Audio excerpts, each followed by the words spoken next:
बच्चों ये है रिवीजन सीरीज, जिसमें हम लोग नवोदय विद्यालय और सैनिक स्कूल के कंप्लीट सिलेबस का रिवीजन करने वाले हैं। एक लेक्चर में मैं एक चैप्टर रिवाइज आपका करवा दूंगा, सारे इंपॉर्टेंट क्वेश्चन उनकी मैं प्रैक्टिस आपको करवा दूंगा इसी लेक्चर में, यानी हर एक लेक्चर में एक एक चैप्टर की प्रैक्टिस हम लोग करते जाएंगे। और भी अधिक प्रैक्टिस आपको करना है बच्चों तो द्रोण स्कूल का ऐप आप डाउनलोड कर सकते हो। ये है हमारा द्रोण स्कूल का ऐप जो कि प्ले स्टोर पे अवेलेबल है। इसमें मॉक टेस्ट की सीरीज अवेलेबल है। तो जैसे ये सैनिक का मॉक टेस्ट का सीरीज है हिंदी और इंग्लिश मीडियम दोनों में, ये नवोदय विद्यालय का मॉक टेस्ट का सीरीज है 50 mock test series Navodaya Vidyalaya के लिए है, 25 मॉक टेस्ट सीरीज भी है हिंदी और इंग्लिश दोनों मीडियम में। इसमें कैसा आपको मॉक टेस्ट दिखेगा ये मैं दिखाता हूं। जैसे इस तरीके से आपकी रैंकिंग दिखेगी, जब आप मॉक टेस्ट दे लोगे तो इस तरीके की रैंकिंग आपकी दिखेगी, ताकि आप एनालाइज कर पाओ कि आपका स्कोर क्या आ रहा है, आपकी रैंकिंग क्या आ रही है, आपकी स्ट्रेंथ और आपकी वीकनेसेस दिखेंगी, ताकि आप अपनी वीकनेस पे काम करके अपने आप को और इंप्रूव कर पाओ और इस एग्जाम को क्लियर कर पाओ। तो इस तरह का डैशबोर्ड दिखेगा जिसमें आप क्वेश्चन अटेम्प्ट कर सकते हो, मोबाइल में भी कर सकते हो और डेस्कटॉप पे भी ये क्वेश्चन सारे अटेम्प्ट कर सकते हो। अगर आप नवोदय विद्यालय की तैयारी कर रहे हो तो स्पेशली हमने ये क्रैश कोर्स अभी जल्द ही लॉन्च किया है, जल्द ही स्टार्ट किया है। इस क्रैश कोर्स में नवोदय विद्यालय के कंप्लीट सिलेबस को कम टाइम में हम लोग कवर करवा रहे हैं और बिल्कुल ही कम फी में। तो अगर आप एक बार कंप्लीट रिवीजन चाहते हो नवोदय विद्यालय के सिलेबस का तो इस क्रैश कोर्स में जरूर से एनरोल करें। सैनिक स्कूल के लिए सैनिक अल्फा 3 बैच है हमारा, और नवोदय विद्यालय के लिए अगर कंप्लीट बैच चाहते हो तो अर्जुन बैच है हमारा, और इसके साथ साथ ही अर्जुन बैच के साथ साथ ये हमारा मॉडल पेपर की सीरीज है जो 50 मॉडल पेपर की सीरीज है। अगर आप 10% का डिस्काउंट चाहते हो तो एग्जाम 10 कूपन कोड का यूज कर लेना। एग्जाम 10 कूपन कोड हमारे ऐप में आप अप्लाई कर सकते हो। कैसे अप्लाई करना है बताता हूं। जो भी कोर्स खरीदना है सबसे पहले तो स्टोर सेक्शन में जाना और वो कोर्स सेलेक्ट करना। सेलेक्ट करने के बाद यहां पे आप देखोगे तो एग्जाम 10 लिखा होगा, इस पे क्लिक कर देना। तो एग्जाम 10 पे जब क्लिक करोगे तो ये प्राइस आपकी कम हो जाएगी और बाई नाउ पे फिर क्लिक करके आगे प्रोसीड कर सकते हो। यहां से आपको कंटिन्यू पे क्लिक करना है, फिर इस रेजर पे के ऑप्शन पे क्लिक करना है, तभी आप डिस्काउंट का लाभ उठा पाओगे। ध्यान रखना रेजर पे के ऑप्शन पे क्लिक करना। उसके बाद से फिर किसी भी पेमेंट मेथड से आप पेमेंट करके इस कोर्स में एनरोल कर सकते हो। ठीक है। किसी भी जानकारी के लिए 6260388361 पे कॉल या व्हाट्सएप करके आप हमसे जानकारी ले सकते हैं किसी भी बैच के बारे में। फिलहाल अभी ये वीडियो कंप्लीट देखो, बिल्कुल भी इसकी स्किप मत करना, क्योंकि इससे तुम्हारा ही फायदा होगा, रिवीजन तुम्हारा ही होगा। So enjoy the lecture. बच्चों इस लेक्चर में हम लोग करने जा रहे हैं रिवीजन टाइम प्रैक्टिस, यानी कि आरटीपी सीरीज का होल नंबर्स, यानी कि पूर्ण संख्याएं। इस शीट का सोल्यूशन हम लोग करने वाले हैं। देखो जैसा हर बार मैं कहता हूं कि जब तक तुम सॉल्यूशन सॉल्व मतलब क्वेश्चन सॉल्व ना कर लो, जो भी इस शीट में दिए गए हैं सारे क्वेश्चन, तब तक इस सॉल्यूशन को मत देखना। ठीक है। और तुम्हें पता है बेटा ये शीट तुम्हारे क्रैश कोर्स के अंदर मिल जा रहा है, रिवीजन सीरीज के अंदर मिल जा रहा है। तो सबसे पहले शीट को डाउनलोड करके या तो प्रिंट करा के सॉल्व कर लेना, या तो ऐसे ही सॉल्व कर लेना पीडीएफ के फॉर्म में, लेकिन सॉल्व करके फिर आगे बढ़ना। ठीक है। चलो स्टार्ट करते हैं। क्वेश्चन नंबर 1 क्या कह रहा है देखो, -71 का योज्य प्रतिलोम कितना होगा? What will be the additive inverse of -71? देखो बेटा दो तरह के इनवर्स हमने आपको पढ़ाए हैं, पहला मल्टीप्लिकेटिव इनवर्स, दूसरा एडिटिव इनवर्स। एडिटिव में क्या होता है, बस साइन चेंज कर देते हैं। तो -71 का हो जाएगा +71, और +71 को हम लोग 71 भी लिख सकते हैं। तो ऑप्शन हो गया हमारा सी। और यही अगर मल्टीप्लिकेटिव इनवर्स होता तो 1/-71 हो जाता है, या फिर -1/71, या फिर माइनस यहां लगा दो। ठीक है, ये तीनों एक ही बात है। ये क्या है, ये मल्टीप्लिकेटिव इनवर्स है। लेकिन अभी हमसे क्या पूछ रहा है, अभी हमसे पूछ रहा है एडिटिव इनवर्स, यानी कि योज्य प्रतिलोम। तो हमें इसमें ज्यादा जाने की जरूरत नहीं है ना। ऑप्शन सी करेक्ट हो जाएगा। नेक्स्ट देखो, ये कह रहा है कि 1×11×111×1111 के गुणनफल में सैकड़े तथा दहाई के स्थान का अंक का योग है। In the product of 1×11×111×1111 the sum of the digits in the hundreds and tens place. देखो बेटा सिंपल सी बात है ना, हंड्रेड्स और टेंस प्लेस की बात कर रहा है, तो बिल्कुल रिस्क नहीं लेना, कोई ट्रिक वगैरह नहीं लगानी है। हमको सीधा इसमें क्या करना है, सीधा गुणा कर लेना है। 11×1 कितना होगा, क्योंकि छोटा सा ये ज्यादा बड़ा है नहीं, है ना। तो 11×1 11 हो गया। 11 का फिर 111 में गुणा करोगे और फिर इसका 1 में गुणा कर लोगे। तो 1 का मल्टीप्लिकेशन अगर हम 11 में करते हैं तो 11 करने 11 हासिल 1 हो गया, 11 करने 11 और 1 12 हासिल 1, 11 करने 11 और 1 12, 1 2 2 1 हो गया।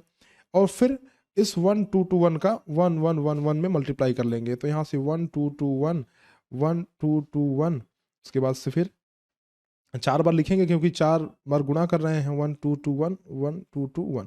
देखो ये 1 हो गया, 3 हो गया, 2 2 4 1 5 हो गया, 2 2 ये क्या हो गया, 2 2 4 2 6 हो गया, ये 2 2 4 1 5, ये 3, ये 1। ठीक है। अब ये हमारा मल्टीप्लिकेशन आ गया। अब हमसे क्या पूछ रहा है वो जरा देखते हैं। हमसे पूछ रहा है कि गुणनफल में सैकड़े तथा दहाई के स्थान के अंकों का योग, ठीक है, स्थान का अंक का योग क्या है, तो सैकड़े और दहाई, तो यानी कि यहाँ आप देखो सैकड़े पे ये है 5 है और दहाई पे ये है, तो इनके अंकों का योग अगर देखोगे तो सैकड़े पे 5 है यानी कि 5 और दहाई पे 3 है, तो 5 + 3 इज इक्वल टू 8। ठीक, 8 हमारा आंसर आ रहा है यहाँ से, समझ गए बात। तो the answer will be option number C.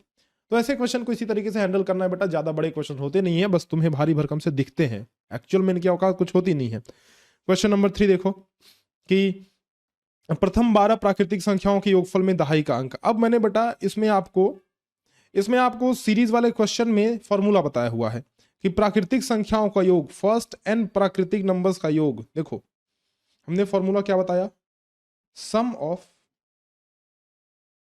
First n natural number, क्या बताया बताना मुझे, n इंटू n + 1 और बाई 2। ठीक है, तो अब यहां से देखो n की वैल्यू क्या हो जाएगी, प्रथम 12 कह रहा है ना, तो n की वैल्यू 12 हो जाएगी, तो 12 इंटू 12 + 1 और अपॉन 2, 2 से काटा, 2 6 के 12। ठीक है, अब इज इक्वल टू 6 इंटू 12 + 1 13 हो गया, तो 6 इंटू 13 6 के 78, 78 हो गया, है ना बेटा, 78 हो गया। अब आगे देखो,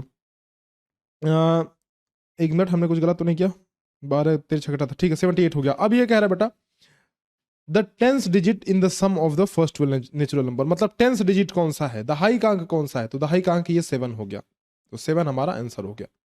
ठीक है, चलो अगला सवाल देखो, कह रहा है कि जब -1 को 1 से 100 बार गुणा किया जाता है तो गुणनफल प्राप्त होता है। देखो ध्यान से सुनना, क्वेश्चन देखो थोड़ा डिफरेंट है बेटा, हर बार की तरह क्वेश्चन ये नहीं है कि -1 को -1 से गुणा करने पे ना, इस बार क्वेश्चन में ये लिखा हुआ है कि -1 को 1 से मल्टीप्लाई कर रहे हैं। तो किसी भी संख्या को बेटा, दुनिया का कोई भी नंबर हो, जैसे कि मान लो 100 हो चाहे 1 लाख हो, किसी भी नंबर को जब हम 1 से मल्टीप्लाई करते हैं तो वो नंबर ही आता है, जो जिस नंबर से मल्टीप्लाई कर रहे हैं वही नंबर आता है, तब इसमें इवन ऑड का कॉन्सेप्ट लगेगा ही नहीं, है ना। तो -1 को जब 1 से आप 100 बार मल्टीप्लाई करोगे तो -1 ही आएगा बेटा, चाहे 1000 बार करो चाहे लाख बार करो, 1 से ही मल्टीप्लाई कर रहे हो ना। लेकिन तो यहां पे सबसे पहली बात तो ये समझो कि आंसर आपका -1 आ गया। इंपॉर्टेंट क्वेश्चन है बेटा, छोटा पैकेट बड़ा धमाका है, देखो ये इंपॉर्टेंट क्वेश्चन है। लेकिन अगर आपसे इसी क्वेश्चन में ये पूछ दे कि भैया ये तुम बताओ कि -1 का -1 से अगर 100 बार मल्टीप्लाई किया जाए, ठीक है, तब ऑड इवन वाला कॉन्सेप्ट आ जाएगा, यानी कि 100 बार क्या है, इवन नंबर है तो पॉजिटिव रिजल्ट आएगा, और अगर ये ऑड नंबर आएगा तो नेगेटिव रिजल्ट आएगा। ठीक है, अगर यहाँ पे माइनस, देखो ऐसा होता कि -1 को -1 से 100 बार गुणा किया जाए तो आपका रिजल्ट आता +1, क्योंकि 100 बार है, 100 एक इवन नंबर है यानी कि सम संख्या। लेकिन इस क्वेश्चन में रिजल्ट +1 नहीं आएगा, इस क्वेश्चन में रिजल्ट तो -1 आएगा। क्यों? क्योंकि 1 से मल्टीप्लाई कर रहे हैं बेटा, ध्यान रखना, ऐसे क्वेश्चन में फंसाया जा सकता है तुमको। देखो ये है, ये क्या क्वेश्चन है, इसको बेटा सिंप्लीफाई तो करना है, 45 + 4 × 5 एंड +54 = x + 99। देखना ध्यान से, बात समझना। बोर्ड मास का नियम, बदमाश वाला नियम याद है तुमको, ये गुणा करेंगे सबसे पहले, तो 45 एंड प्लस 5 चौके क्या हो गया, 20 हो गया, एंड +54 = x + 99।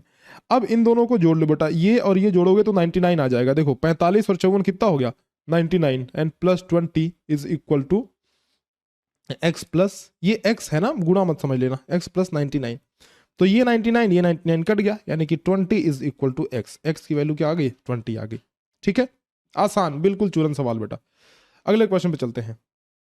नेक्स्ट क्वेश्चन देखो, कितनी जल्दी हमने ये सारे क्वेश्चंस कर लिए, और बहुत आसान क्वेश्चन ऐसे हैं, ऐसे एग्जाम में आते हैं क्वेश्चन, चुन चुन के मैंने ऐसे क्वेश्चंस लिए हैं, चूंकि रिवीजन सीरीज है इसलिए बेटा मैंने चुन चुन के ऐसे ही क्वेश्चन लिए हैं जो आपके एग्जाम में आएंगे, फालतू का क्वेश्चन कोई नहीं है, इसलिए छोड़ना किसी क्वेश्चन को नहीं है, सारे क्वेश्चन को अच्छे से ढंग से कर जाओ, ठीक है, एग्जाम पार कर जाओगे। फिर नहीं करोगे बेटा, फिर तुम्हारी दिक्कत है, फिर क्या करोगे, नहीं करोगे तो फिर भुगतोगे। क्वेश्चन 6 देखो, 5 अंकीय छोटी से छोटी संख्या जो 18 से पूरी तरह विभाज्य है, क्या कह रहे हैं, the smallest 5 digit number which is completely divisible bye 8। तो दो चीजें हैं, दो कंडीशन है, पहला कंडीशन 5 अंकीय छोटी से छोटी संख्या, दूसरा कंडीशन 18 से पूरी तरह विभाज्य हो। तो सबसे पहले हम जानते हैं बेटा कि 5 डिजिट का स्मॉलेस्ट नंबर कौन है, 5 अंकीय छोटी से छोटी संख्या, तो 5 डिजिट स्मॉलेस्ट नंबर जो है बेटा 1 के आगे 4 जीरो लिख दो, 5 डिजिट की स्मॉलेस्ट नंबर। लेकिन फिर ये कह रहा है कि भाई सुनो, इससे काम नहीं चलने वाला है, ये 18 से पूरी तरह से डिविजिबल भी होना चाहिए। तो वो कैसे करेंगे बेटा, 18 से भाग दो, किसमें, इस नंबर में, 1 2 3 4 5 वाले इस नंबर में भाग दो। ठीक, तो ये कितने बार में चला जाएगा, 18 पंजे 90, फिर यहाँ पे 10 बचा, 1 जीरो और उतर गया, 18 पंजे 90, फिर यहाँ पे 10 बचा, 1 जीरो और उतर गया, 18 पंजे 90। देखो अब ये चूंकि लास्ट मतलब कि लास्ट में क्या बच रहा है, लास्ट में आपका जो रिमाइंडर बच रहा है वो 10 बच रहा है। लेकिन यहीं पे देखो, यहीं पे थोड़ा ट्रिक लगाना है। क्या लगाना है बेटा, ये जो रिमाइंडर बच रहा है ना, इसको हमको बचाना नहीं है। रिमाइंडर मतलब हम सोचते हैं ना बचे, लेकिन ऐसा तो पॉसिबल ही नहीं है। तो हम क्या करेंगे, जैसे ये 5 बार में गुना किया ना, तो एक स्टेप आगे बढ़ जाएंगे, मतलब 5 की जगह हम 6 बार में गुना करेंगे। तो 18 छक्का हम यहाँ पे लिखेंगे 108। ठीक, देखो यही बस थोड़ी सी ट्रिक लगानी है बेटा, आपका आंसर आ जाएगा, बड़ी आसानी से आ जाएगा। ये 5 बाउंड्री लाइन है, इससे एक स्टेप आगे बढ़ करके मल्टीप्लाई करना है, यानी कि 6 से, तो 18 6 का 108 करना है। अब इन दोनों के बीच का डिफरेंस कितना है, 8 आ रहा है। यही डिफरेंस आप इसमें जाकर के ऐड कर दो, यानी कि ये है 10,000 plus 8, so the answer will B 10,008। ये आंसर हो जाएगा, समझ गए। यानी कि ये आंसर कौन सा होगा, 10,008, ऑप्शन नंबर सी। बात समझे कि नहीं बेटा।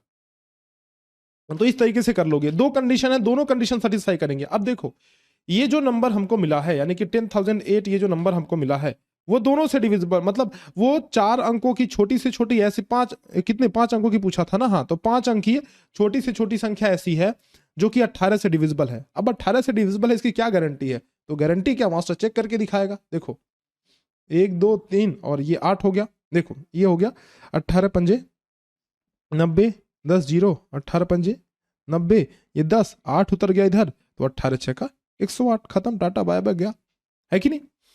तो इस तरीके से आप कर सकते हो। ये सारे क्वेश्चन कोई बड़े क्वेश्चंस नहीं है। देखो अगला सवाल कह रहा है कि एक स्कूल में 25 कमरे हैं, हर कमरे में 2 पंखे और 2 एलईडी बल्ब लगे हैं। पूरे स्कूल के लिए कितने स्विच की जरूरत होगी अगर हर पंखे के लिए एक और प्रत्येक 2 एलईडी बल्ब के लिए भी एक स्विच चाहिए। There are 25 rooms in a school, each room has 2 fans and 2 LED bulbs. How many switches will be needed for the whole school if one for each fan and one for each of the 2 LED bulbs? देखो बेटा क्या कह रहा है, बात समझना। एक school है, बड़ा सा स्कूल है हमारा, ऐसा बड़ा सा स्कूल है, इसमें टोटल मिलाकर के कितने कमरे हैं बेटा, टोटल 25 कमरे हैं। कितने, मान लो ये एक कमरा है, टोटल 25 कमरे हैं। मान लो ये एक कमरा है, तो हर कमरे में 2 पंखा लगा है और 2 LED बल्ब लगा है। ठीक है, तो इधर लटका देते हैं बेटा, पंखा और बल्ब इधर लटका के देख लेते हैं। तो इधर मान लो कि ये 2 पंखे लग गए और ये इधर एक बल्ब लग गया, इधर एक बल्ब, 2 LED बल्ब लगा है। ठीक है, कह रहा है कि एक पंखे के लिए एक स्विच चाहिए और 2 LED बल्ब के लिए भी एक स्विच चाहिए।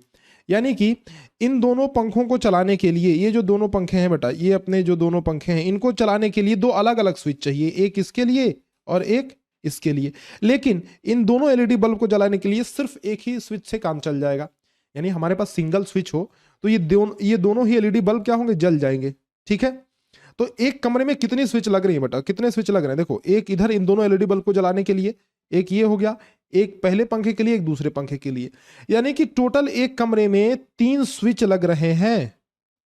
बात समझे, एक कमरे में 3 स्विच लग रहे हैं बेटा, तो टोटल 25 कमरे हैं, तो 25 गुणा 3 कितना हुआ, 75 switch total will be required. समझ गए कि नहीं। तो टोटल 75 स्विच रिक्वायर्ड होंगे। ऑप्शन हमारा होगा ऑप्शन ए। ठीक है, चलो अब चलते हैं क्वेश्चन नंबर 8 में। क्या कह रहा है इसमें, ये कह रहा है कि 24097 में यदि 9 और 4 को 9 एंड 4 को आपस में बदल दे तो नई संख्या और मूल संख्या में अंतर बताइए। In 24097 if 9 and 4 are interchange then the difference between the new number and the original number is। New number and original number कह रहा है। अच्छा जी, चलो जी देखते हैं। तो हमारा ये नंबर क्या है, सबसे पहले ये देखो 24097 है, इसमें कह रहा है 4 और 9 को आपस में बदलना है। तो ये अच्छा ये 7 है लास्ट में ना, तो 4 और 9 को आपस में बदलना है, यानी कि ये 4 इधर चला जाएगा, 9 इधर चला जाएगा। So the new number will be 29047। अब देखो जो नया नंबर आया ना वो बड़ा है हमारा, तो इसमें से पहला वाला नंबर घटा देंगे, तो -24097। तो ये 0 हो गया, 14 में से 9 गया तो 5 आ गया, यहाँ पे 9 आ गया, और ये 8 में से 4 गया तो 4 आ गया, तो 4950। अंतर क्या आ गया? 4950। यानी कि दिस वॉज और दिस इज और न्यू नंबर, और ये हमारा ओरिजिनल नंबर था। यानी कि जो पहला हमारा नंबर है ना, ये ओरिजिनल असली वाला ये है, और नया वाला नकली वाला ये है। नकली वाला नहीं है बेटा, नया वाला, ठीक है। व्यंजक, इस व्यंजक का यानी कि इस एक्सप्रेशन का हमको वैल्यू निकालना है। बोर्ड मास का नियम आपको पता है बेटा, बदमाश वाला रूल बड़े आसानी से कर सकते हो। कैसे? सबसे पहले छोटा ब्रैकेट, छोटा बच्चा, सबसे पहले सॉल्व करेंगे इसको, है ना। तो 8 - 1, अच्छा इसमें तुम गलती कर सकते हो बेटा, मैं समझाता हूँ गलती के चांसेस कहाँ होंगे। देखो सबसे पहले ये 8 - 1 तो है, तो इसको तो बड़े आसानी से सॉल्व कर लोगे। देखो -8 and plus -4 and 5 - 56 divided by 4, और ये ब्रैकेट के अंदर जैसे ब्रैकेट के बगल में क्या है 8 - 1 है, तो 8 - 1 को सॉल्व किया तो ये आया 7। अब यहां गलती कैसे करोगे मैं बताता हूं, कैसे बच्चे गलती कर देते हैं। देखो बेटा, ये 4 और 7 के बीच में कोई साइन नहीं है, ना गुना है, ना भाग है, ना का साइन है, मतलब ऑफ भी नहीं है, लेकिन यहां भाग है। तो तुम सोचोगे कि भाई बोर्ड मास का रूल तो यही कहता है कि इन सभी साइंस में सबसे पहले भाग को सॉल्व किया जाए।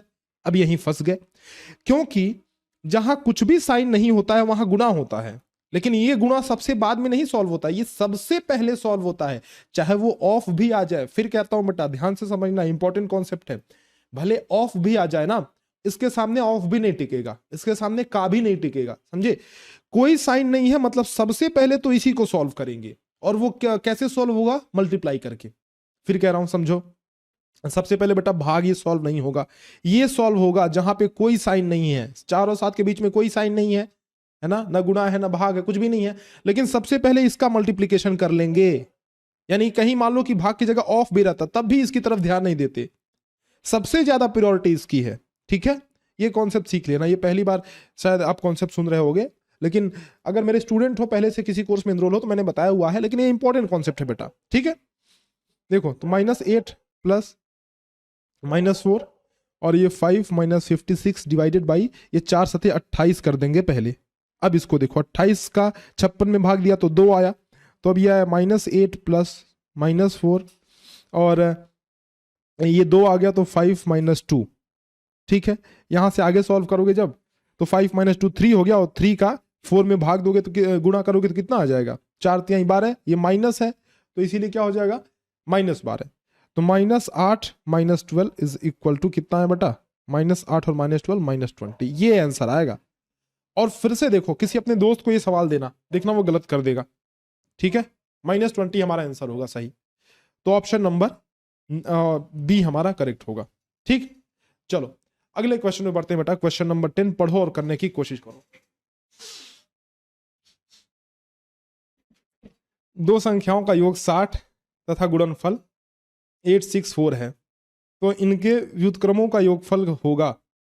If the sum of two numbers is 60 and the product is 864, then the sum of their reciprocal will be. दो संख्याओं का योग 60 है तथा गुणनफल क्या है? 864 है, तो इनको व्युत्क्रमों का योग कह रहा है। तो हमने मान लिया कि दो संख्याएं a और b हैं, तो let's the first number is a and the second number is b। बड़े आराम से मान लिया हमने, ठीक है भाई। कह रहा है कि योग 60 है, यानी कि समीशन 60 है, तो a + b is equal to दिया हुआ है 60, और गुणनफल कह रहा है 864 है, तो a × b दिया हुआ है 864। क्या पूछ रहा है? The sum of their reciprocals, यानी कि व्युत्क्रमों का योग कैसे बताएंगे बेटा? व्युत्क्रमों का योग, व्युत्क्रम क्या होंगे, रेसिप्रोकल्स क्या होंगे? a का रेसिप्रोकल होगा 1/a, b का रेसिप्रोकल होगा 1/b। तो सम ऑफ रेसिप्रोकल्स क्या होंगे? सम ऑफ रेसिप्रोकल्स यानी कि व्युत्क्रमों का योग जो होगा 1/a + 1/b हो जाएगा। अब इसका मतलब क्या हुआ जी? इसका मतलब हुआ b का इधर मल्टीप्लाई करो, a का इधर मल्टीप्लाई करो, तो a + b अपॉन ab हो गया। a + b की जो वैल्यू निकल के आती है बेटा वो 60 आती है, और ab की वैल्यू 864 आती है। तो a + b की वैल्यू आ गई 60 और ab की वैल्यू 864 आ गई, ठीक। अब यहां से क्या ये 12 से कट रहेगा? जरा देखते हैं, 12 × 5 = 60, ये 12 × 6 = 72, और 12 6 72 और हाँ कट तो रहा है बेटा। 12 7 84 और 12 दूना 24, तो 12 7 84, 12 दूना 24, 12 पंजे 60, तो ये 5/72, 5/72 है ना। ऑप्शन कौन सा अजी? ऑप्शन ये वाला हो गया हमारा, ए ऑप्शन करेक्ट हो गया, 5/72। समझ गए कि नहीं बेटा? समझ गए? चलो अगले क्वेश्चन पे चलते हैं। नेक्स्ट क्वेश्चन देखो, 11th क्वेश्चन क्या कह रहा है कि संख्या, ये कह रहा कि भाई संख्या 458.5 को किस संख्या से भाग दिया जाए कि भागफल इतना प्राप्त हो। By what number should the number 458.50 be divided so the quotient is this one. मतलब सिंपल बात कह रहा है बेटा, ज्यादा इसमें घुमाने की बात है नहीं। देखो कह रहा है एक नंबर है, ये एक नंबर है, इसको किस संख्या से भाग दिया जाए। तो 458.50 माना कि इसको x से हमने भाग दिया, तो रिजल्ट कितना आना चाहिए? ये रिजल्ट आना चाहिए, यानी कि 4.585 आना चाहिए। अब ध्यान से समझना कैसे करेंगे। ये डिवीजन में x है, तो इधर जाके मल्टीप्लिकेशन में x हो जाएगा ये, तो इधर जाके मल्टीप्लिकेशन में x हो जाएगा, तो ये होगा 458.50 इज इक्वल टू 4.585 और इंटू एक्स। अब ये चूंकि मल्टीप्लाई हो रहा है तो इधर आके डिवीजन हो जाएगा, तो 458.50 upon 4.585 is equal to X हो गया। ये बात समझ रहे हो? इतना। अब देखो यहां से इसको सॉल्व बड़े आसानी से किया जा सकता है, एक्स की वैल्यू आ जाएगी। कैसे सॉल्व करोगे? देखो बेटा, इसमें चूंकि पॉइंट यहां है, दशमलव यहां है, तो 3 प्लेस इसको आगे खिसका दो इधर की तरफ, तो इसमें भी 3 प्लेस आगे खिसकाएंगे, तो ये हो जाएगा 45850 और 0 हो जाएगा। चूंकि देखो यहां से खिसका करके यहां कर रहे हैं, 3 प्लेस खिसका रहे हैं, और अपॉन 4585 है, तो यहां से ये कट गया और ये 1 आया, तो 100, 1 के बाद ये 00 जो है ना, वो हमारा करेक्ट आंसर हो जाएगा, यानी कि 100 इज द करेक्ट आंसर। 100 हमारा आंसर करेक्ट हो गया बेटा, ऑप्शन बी। कर लोगे? चलो अगले क्वेश्चन पे चलते हैं। नेक्स्ट क्वेश्चन चलो, निम्न में से कौन सा कथन, एक मिनट रुक जाना, कितने क्वेश्चन है बेटा? जरा 23 25 क्वेश्चन आ दिया। चलो जल्दी जल्दी करते हैं। देखो ये कह रहा है निम्न में से कौन सा कथन असत्य है, which of the following statement is false. False कौन सा है बेटा? कह रहा है कि अच्छा संवरक नियम के अनुसार सत्य है। इसको तुम स्किप कर सकते हो ये क्वेश्चन, वैसे ये क्वेश्चन उतना इंपॉर्टेंट नहीं है क्योंकि थोड़ा ये हायर ऑर्डर का कॉन्सेप्ट है, तो इसको स्किप कर सकते हो, लेकिन फिर भी मैं करवा दे रहा हूं। कह रहा है बेटा ये योग के संवरक नियम के अनुसार सत्य है। अब कई सारे नियम होते हैं ना, संवरक नियम, यानी कि अच्छा इसमें इंग्लिश नहीं दिया है क्या? मैं इंग्लिश लिख दे रहा हूं बेटा। संवृत्त नियम, अच्छा नहीं दिया तो है, लेकिन ओके ओके ओके ठीक है ठीक है ठीक है। ये ना, ये ऑप्शन नंबर भी ये पूरा है, इतना है, ये ऑप्शन नंबर बी है, समझे? ये ऑप्शन नंबर बी है, ठीक है। कह रहा है कौन सा कथन असत्य है, तो सबसे पहले ये 15 का गुना करो, तो 15 चौका 20 हासिल 2, 15 45। बेटा यही गलत हो गया ना, सॉरी 15 चौका 20 मैं कह रहा हूँ, बताओ 15 चौके 60 हासिल 6, 15 45 और 6, लेकिन ये तो सही है, ये कथन सही है। असत्य कह रहा है कौन सा है? 20 का भाग दोगे तो कितना आएगा? 229 आएगा, 29 दूना 58, हाँ जी ये 229, ये भी सही है, तो ये भी सही है और ये भी सही है। अब बात यहीं आकर फंस जाती है कि क्या ये योग के संवरक नियम के अनुसार सत्य है, ये हमको देखना है। Is closed under addition of whole numbers. तो बेटा देखो ये जो नियम है ना, ये क्रम विनिमय नियम है, यानी कि 5 + 6 कर रहे हैं, 6 + 5 कर रहे हैं, यानी कि कम्यूटेटिव प्रॉपर्टी है, जिसको आपको पढ़ना नहीं है, वैसे इसको छोड़ सकते हो बेटा, क्वेश्चन छोड़ दो। तो ये असत्य स्टेटमेंट है, एक्चुअल में यही सही आंसर होगा कि यही स्टेटमेंट इनकरेक्ट है। लेकिन अगर ये चीज समझ में नहीं आ रहा तो स्किप कर दो, इस पर ज्यादा ध्यान नहीं देते, हटाओ ये वाला। देखो इस पे ज्यादा फोकस अभी नहीं करेंगे, रीजन टाइम है, तो ऐसे कॉन्सेप्ट जो एग्जाम में नहीं आएंगे उस पर फोकस नहीं करेंगे। ये 13 वाला देखो, 8 का इसको सरल करना है आपको, तो फिर बोर्ड मास का नियम, सबसे पहले वेनिकुलम यानी कि बार को सॉल्व करेंगे, तो 7 - 3 करेंगे तो क्या आएगा? 4 आएगा, और 4 6 का कितना होता है बेटा? 24, तो इस पूरे की वैल्यू हो गई 24, ठीक। अब इस पूरे की वैल्यू 24 हो गई, तो 8 का मतलब ऑफ 36 एंड डिवाइडेड बाई इस पूरे की वैल्यू कितनी आई? 24, बस। तो 24 का, अब ये क्या हो गया बेटा? देखो 24 का 3.36 में भाग दोगे तो आएगा 1.5, तो 8 का 1.5 का मतलब गुणा, तो 8 गुणे 1.5 तो आ गया 12, ठीक। 12 हमारा करेक्ट आंसर हो गया। ये भी छोड़ दो बेटा, ये क्रम विनिमय नियम, संवरक नियम, ये छोड़ दो, ये फिर वही वाला क्वेश्चन आ गया तो इसको छोड़ दो। देखो 4 तरह के प्रॉपर्टीज होती हैं, है ना, वो हम लोग उसमें पढ़ते हैं, रेशनल नंबर से पढ़ते हैं। 4 तरह की प्रॉपर्टीज होती हैं। पहला क्लोजर प्रॉपर्टी, फिर कम्यूटेटिव प्रॉपर्टी, एसोसिएटिव प्रॉपर्टी होता है और डिस्ट्रीब्यूटिव प्रॉपर्टी होता है। तो इसको हमें नहीं पढ़ना है। अगला क्वेश्चन देखो, यदि संख्या 57 स्टार 6 अंक 9 से पूर्णतः विभाजित होती है तो स्टार के स्थान पे कौन सा अंक आएगा? ये जो नंबर है ना वो 9 से पूरी तरह से डिविजिबल है। तो 9 से डिविजिबल होने का मतलब क्या हुआ बेटा? याद करो कि हमने डिविजिबिलिटी रूल बताया है 9 से। 9 वाला रूल क्या कहता है कि अंकों का योग कर दो, अंकों का सम कर दो। अगर वो अंकों का योग 9 से डिविजिबल है, 9 से डिविजिबल है अगर वो अंकों का योग, तो समझ लो वो संख्या भी 9 से विभाजित है। तो बेटा ये 5, 7 स्टार और 6 है। जरा गिनना, जोड़ना इसको, 5 + 7 12 + 6 कितना हुआ? 18 हो गया। 7, 5, 12, 6, 18। यानी बेटा स्टार को अगर ना गिना जाए तब भी ये 9 से डिविजिबल है। यानी स्टार की जगह पे ऐसा कोई भी नंबर हो सकता है जो 9 से डिविजिबल हो, जैसे या तो 0 भी हो सकता है। तो स्टार की जगह पे अगर हम 0 भी रख देना तब भी तो समीशन 18 ही आएगा जो कि 9 से डिविजिबल है, मतलब 9 से डिविजिबल है ना। तो स्टार की जगह पे 0 भी रख सकते हैं और स्टार की जगह पे 9 भी रख सकते हैं। तो 0 या 9 में से कुछ भी हो सकता है। ऑप्शन में दोनों नहीं रहेगा बेटा, तो ऑप्शन डी होगा करेक्ट। अगर ऑप्शन में 9 होता तो हमारा 9 आंसर हो जाता करेक्ट। और मान लो ऑप्शन ए में 0 है और ऑप्शन बी में 9 है और ऑप्शन डी में ए तथा बी दोनों है, तो हम किस पे लगाएंगे? ए तथा बी पे। 0 और 9 दोनों ही रख सकते हैं। वह संख्या जो 6 तथा 16 दोनों से विभाजित है। बेटा 6 से डिविजिबिलिटी का रूल बताओ क्या है? मैंने आपको पढ़ाया है। 6 से डिविजिबिलिटी का जो रूल है वो ये है कि कोई भी नंबर अगर 2 से डिविजिबल है और 3 से डिविजिबल है तो वो नंबर ऑटोमेटिकली किससे डिविजिबल हो जाएगी? 6 से।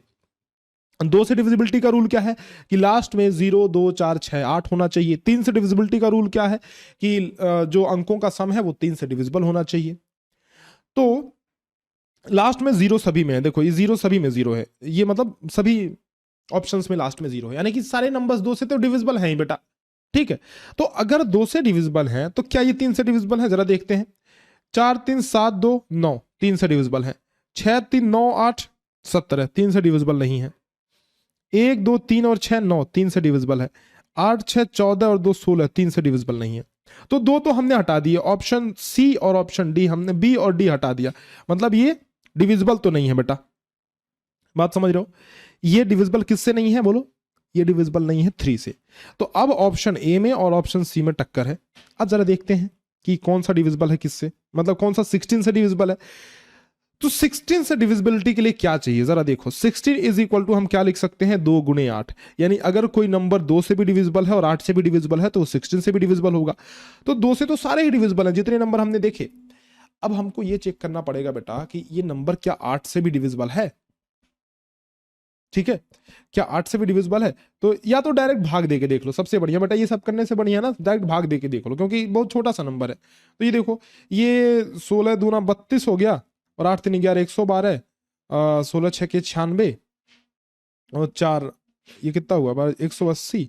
नहीं, ये डिविजिबल नहीं हो रहा है बेटा 16 से, क्योंकि और ये वाला अगर देखोगे तो 16 से अगर इसमें भाग दोगे तो देखो 16 सत्ते 112 हो गया, ये 4 बच गया 140 ना ये भी तो नहीं हो रहा बेटा। ये वाला शायद होगा, रुक जाना 1 मिनट 1 मिनट। तो 16 से हमने इसमें भाग दिया तो 4320 हो गया। तो 16 दूना ये 32 हो गया, इधर 11 ये 2 हो गया।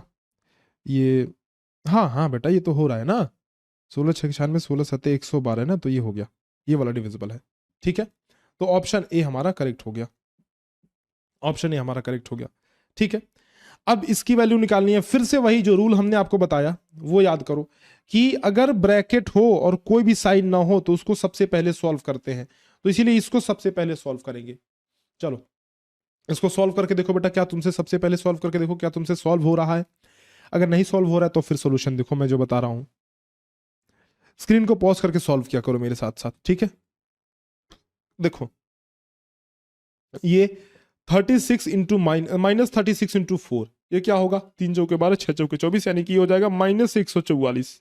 ठीक है बेटा, ये 12 प्लस -18 एंड डिवाइडेड बाई -6 है तो -6 कर देंगे, और प्लस ये -144 है। तो देखना ये प्लस और माइनस मिलके माइनस हो जाएगा, ये माइनस माइनस कट गया, तो 12 प्लस 6 3 के 18 यानी कि 3 हो गया, और -144। ठीक है, 12 प्लस 3 हुआ 15, यानी कि ये हो गया 15 माइनस 144।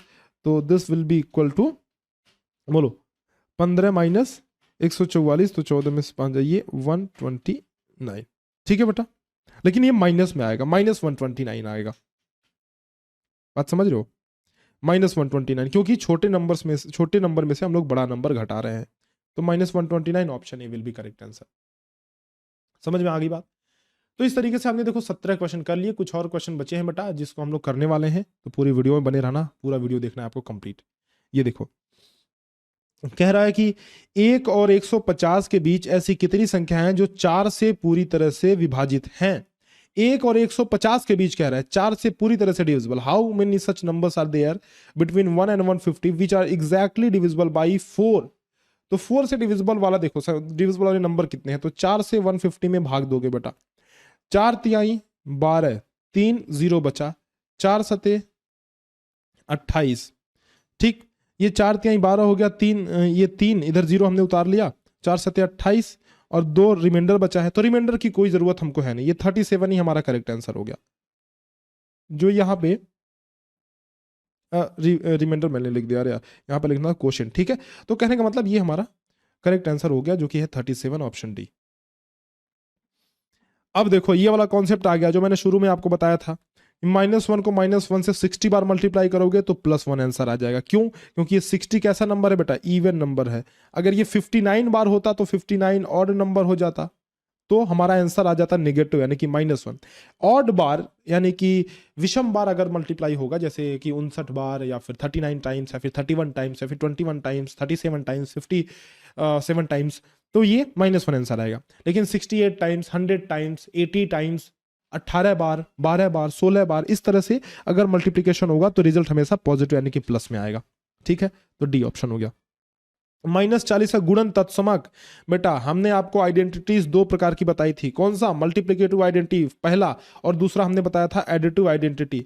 तो हमेशा बेटा किसी भी अंक का आइडेंटिटी पूछे तो हमेशा याद रखना कि गुणन तत्समक मल्टीप्लिकेटिव आइडेंटिटी जो होती है वो 1 होती है, और एडिटिव आइडेंटिटी जो होती है वो 0 होती है, किसी भी नंबर का चाहे पूछे, 1000, लाख, करोड़, 10 करोड़। ठीक है, तो -40 का भी पूछ रहा है, तब भी मल्टीप्लिकेटिव आइडेंटिटी क्या होगी? 1 ही होगी बेटा, -1 नहीं हो जाएगी। मल्टीप्लिकेटिव आइडेंटिटी कभी भी चेंज नहीं होगी, चाहे किसी भी नंबर के रिस्पेक्ट में वो पूछे। ऐसा नहीं है कि माइनस का पूछ रहा तो फिर -1 हो जाएगा ना बेटा, मल्टीप्लिकेटिव आइडेंटिटी हमेशा 1 होती है, ध्यान रखना ये बात। और एडिटिव आइडेंटिटी हमेशा 0 होती है, यानी कि पहले को बोलते हैं गुणन तत्समक और दूसरे को बोलते हैं हम लोग योज्य तत्समक। एडिटिव आइडेंटिटी, तत्समक का मतलब क्या है? वही आइडेंटिटी मतलब पहचान, मतलब एक ऐसा नंबर जिसको अगर जोड़ा जाए तो पहले नंबर की पहचान बरकरार रहे, माने वो गायब ना हो पहचान। तो 0 किसी भी नंबर में जोड़ दो बेटा तो पहला वाला ही नंबर आपको मिल जाएगा। उसी तरह से एक किसी भी नंबर में अगर आप मल्टीप्लाई कर दो तो पहला वाला नंबर ही हमको मिल जाएगा। ठीक है, ये देखो -1/12 के गुणात्मक प्रतिलोम में 12 के योज्य प्रतिलोम का योग करने पर परिणाम आएगा by adding the additive inverse of 12। तो 12 का एडिटिव इनवर्स क्या होगा? -12 हो जाएगा, एंड मल्टीप्लिकेटिव इनवर्स ऑफ -1/12, तो -1/12 का मल्टीप्लिकेटिव इनवर्स हो जाएगा -12 हो जाएगा, है ना, ये पलट जाता है, तो लेकिन माइनस तो माइनस रहेगा। अब इसका और इसमें गुणा करना है, तो -12 इंटू -12 कितना हो जाएगा? एक मिनट, अच्छा जोड़ करना है, योग करना है, हाँ ठीक है बेटा। तो -12 और प्लस -12 जोड़ोगे तो ये हो जाएगा -24 हो जाएगा, ऑप्शन सी हो जाएगा। ठीक है, ये क्वेश्चन देखो, संख्या 855 में निम्न में से कौन सी संख्या जोड़ी जाए, निम्न में कौन सी संख्या जोड़ी जाए कि प्राप्त योगफल 9 से पूर्णतः विभाजित हो? Which of the following number should be added to the number 855 so that the sum so obtained is completely divisible by 9। 855 में क्या जोड़ा जाए कि जो समीशन है ना वो 9 से डिविजिबल हो जाए? देखो बेटा 9 से डिविजिबिलिटी की बात कर रहा है ना, तो 9 का भाग दो तुम 855 में। देखो ये कितना हो गया, 9 9 81 हो गया, 4 85 45, 9 पंजे 45। यानी हम ये देख रहे हैं बेटा कि ये नंबर ऑलरेडी 9 से डिविजिबल है, मतलब कुछ जोड़ने की जरूरत ही नहीं है। एक मिनट, हाँ लेकिन ऑप्शन में तो नहीं दिया ऐसा। संख्या 855 में निम्न में से कौन सी संख्या जोड़ी जाए कि प्राप्त योगफल 9 से पूर्णतः विभाजित हो। Which of the following number should be added to the number 855? तो 5 5 10 18 so that the sum so obtained is completely divisible बने। बेटा देखो कुछ भी जोड़ने की जरूरत नहीं है। या तो हम ये कर सकते हैं कि इसमें ना 9 जोड़ सकते हैं, या फिर 0 जोड़ें, 0 या फिर 9 जोड़ें। तो हमारा आंसर इसमें 0 होगा। ऑप्शन में नहीं दिया है, मैं इसको सुधार दूंगा, है ना। आंसर हमारा 0 होगा इसमें, कि कुछ भी जोड़ने की जरूरत ही नहीं है क्योंकि ऑलरेडी ये 9 से डिविजिबल है। देखो 5 5 10 18 और 18 9 से डिविजिबल होता है, तो ऑलरेडी ये 9 से डिविजिबल है। Which of the following number should be added to the number 855। या तो ऐसा कर लो, इस क्वेश्चन को सुधारने के लिए एक काम कर सकते हैं, 854 कर लो यहाँ पे।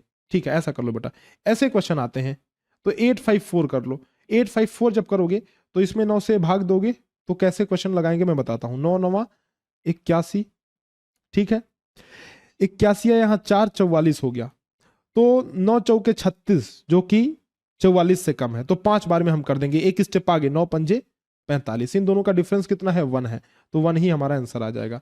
यानी कि 1 जोड़ने पर ये नंबर 9 से डिविजिबल हो जाएगा। ठीक है, इस क्वेश्चन में एक चेंज करना बेटा, इस क्वेश्चन में इसमें चेंज कर लेना कि 855 करना है, 854 करना है, 855 को। ठीक है, ये कह रहा है कि सैकड़े के गुणनफल में सैकड़े के स्थान का अंक है, the digit in the hundreds place in the product of this. तो इसका गुणा कर लो बेटा, गुणा करने पे सैकड़े के स्थान पे कौन सा नंबर आएगा वो बताना है। तो 4 गुणे 45 कितना हो जाएगा, 180 हो गया। अब 456 का 180 में गुणा कर लो, सिंपल है बेटा। देखो 18 6 का, इस 0 तो पहले उतार दिया मैंने, 18 6 का 108 हासिल 10, 18 25 90, 10 100 हो गया हासिल 10, 18 चौक 72 और 10 82। तो सैकड़े के स्थान पे कौन सा नंबर है, इकाई दहाई सैकड़ा, सैकड़े के स्थान पे 0 है, ये हंड्रेड्स प्लेस है और हंड्रेड्स प्लेस पे 0 है, तो ऑप्शन हो गया डी। बात समझ गए। चलो, तो इस तरीके से हमने 23 क्वेश्चन कर लिया, 2 क्वेश्चन और बचे हैं, इसमें फटाक से निपटाते हैं, उसके बाद इस लेक्चर को खत्म करते हैं। देखो बेटा, ये क्वेश्चन नंबर 24 क्या कहता है, यदि 3 संख्याओं का गुणनफल इतना है जिनमें से 2 संख्याओं का गुणनफल 900 है, तो तीसरी संख्या ज्ञात कीजिए।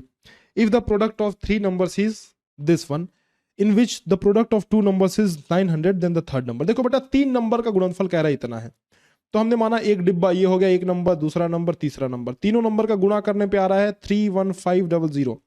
कह रहा है इनमें से 2 नंबर्स का गुणनफल है, ऑलरेडी दिया हुआ है कितना, 900, तो इसकी वैल्यू 900 दी हुई है। मान लो कि ये वाला नंबर है x, तो 900 into X is equal to 31500।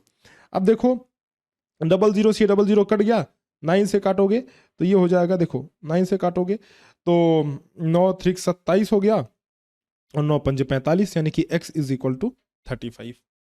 समझ में आ गई बेटा बात। तो 2 अंकों का गुणनफल ऑलरेडी दिया हुआ है ना, तो 2 अंकों की जगह 2 नंबर्स की जगह हम लोग रख देंगे 900 और तीसरे नंबर को मान लिया x। वह संख्या जो 4 5 6 8 सभी से पूर्णतः विभाजित है, तो इस केस में क्या करते हैं, एलसीएम निकालते हैं। तो एलसीएम निकाल लो बेटा। वैसे भी अब चलो ठीक है, एलसीएम निकाल लेते हैं। अगर सारे नंबर्स प्राइम होते तो गुणा कर लेते डायरेक्ट, लेकिन प्राइम नहीं है, मैंने सोचा सारे प्राइम है। देखो 2 से भाग दो, 2 दूनी 4, 5 2 3 6, 2 चौके 8, फिर 2 से भाग दो, 2 एकन्ने 2, 5 3, 2 दूनी 4, फिर 2 से भाग दो तो 1 5 3 1, फिर 3 से डिवाइड करो तो 1 5 1 1, फिर 5 से डिवाइड करोगे तो 1 1 1 1। अब यहाँ देखो 2 2 2 3 5, तो हमारा एलसीएम आ गया 2 इंटू 2 इंटू 2 इंटू 3 इंटू 5, 2 2 4 2 8 3 24 पंजे 120, 120 आंसर आ गया 120। एक मिनट, अच्छा हमसे होशियारी करेगा। देखो बेटा 120 आंसर आया, बट लेकिन ऑप्शन में नहीं है, तो हम क्या करेंगे, अब हम ना 120 में मल्टीप्लाई करते जाएंगे, कि मतलब अब देखो, अब ये तो हमको बात पक्के से पता है कि ये जो नंबर 120 जो नंबर आया है वो इन सबसे डिविजिबल है ही। अब ऑप्शन में दिया गया जो नंबर 120 से डिविजिबल होगा वही हमारा करेक्ट आंसर हो जाएगा। यानी कि कहने का मतलब दूसरे तरीके से मैं कहूं तो 120 के जितने भी मल्टीपल्स होंगे वो सारे के सारे मल्टीपल्स इन सभी नंबर से डिविजिबल होंगे। अब 120 का मल्टीपल खोजने जा रहे हैं हम लोग, तो मल्टीपल का मतलब क्या, कि जो नंबर 120 से डिविजिबल हो वो 120 का मल्टीपल। तो इनमें से चेक कर लो कौन सा 120 से डिविजिबल है। पहले तो बेटा 0 0 को काट दो, 0 0 को हटा दो, क्योंकि 0 0 को हटाया और यहां से भी 0 को हटा दिया, यानी कि अब 12 से देखेंगे कि कौन 12 से डिविजिबल है। तो पहला चेक करते हैं। देखो 12 दूना 24, 88, ये नहीं है डिविजिबल। ये वाला डिविजिबल है क्या? 12 पंजे 60, नहीं है, ये भी डिविजिबल नहीं है। ये है क्या? 12 चौक 48 और 48, हाँ ये डिविजिबल है 12 से। ठीक है, तो ये वाला हमारा आंसर हो गया, है ना। ये इंपॉर्टेंट क्वेश्चन है बेटा, इसमें फंस सकते हो क्योंकि तुम तो एलसीएम पढ़ के गए हो, एलसीएम खेल के गए हो, तो तुम्हारा आंसर 120 आएगा, लेकिन 120 ऑप्शन में नहीं है। तो क्या अगर 120 ऑप्शन में नहीं है, ये इंपॉर्टेंट क्वेश्चन है बेटा, ध्यान रखना। तो अगर 120 ऑप्शन में नहीं है तो कोई और ऑप्शन हो सकता है? हाँ जी बिल्कुल हो सकता है। कौन हो सकता है वो ऑप्शन? जो 120 का मल्टीपल होगा। और 120 का मल्टीपल यानी कि गुणज कैसे चेक करेंगे बेटा? हमने आपको बताया है 120 120 का गुणज चेक करने के लिए ऐसा नंबर निकालेंगे जो 120 से डिविजिबल हो, यानी किसी नंबर का मल्टीपल, फिर कॉन्सेप्ट को रिवाइज करो, किसी नंबर का मल्टीपल उस नंबर से हमेशा डिविजिबल होता है। ठीक है, तो यानी जो भी नंबर 120 से डिविजिबल होगा वो नंबर हमारा आंसर हो जाएगा। एंड हमने जब ढूंढा तो वो यहां पे मिल गया ऑप्शन नंबर सी, यानी कि ये आंसर जो है ये ऑप्शन 120 से डिविजिबल है। ठीक है जी, चलो बेटा, उम्मीद करता हूं कि सारे क्वेश्चंस आपको बेहतरीन ढंग से समझ में आए होंगे, सारी चीजें अच्छे से समझ में आई होंगी, सारे कॉन्सेप्ट एक बार फिर से रिवाइज कर लेना। देखो इंपॉर्टेंट क्या है एक बार फिर मैं बता दे रहा हूं, जो मोस्ट इंपॉर्टेंट इसमें क्वेश्चन है जिनको आपको दोबारा कॉन्सेप्ट को देखना ही है। एक तो यही हो गया, इसको आपको दोबारा देखना है। ठीक है बेटा, और मैं बता दे रहा हूं ये वाला कॉन्सेप्ट बड़े कंफ्यूज होते हो तुम लोग, तो इसको देख लेना एक बार, और बता दे रहा हूं। और ये इकाई का स्थान, ठीक है ये कर लोगे। और जो है हाँ, ये वाला जो कॉन्सेप्ट मैंने बताया था, जो का वाला बताया था ना, कहाँ गया वो?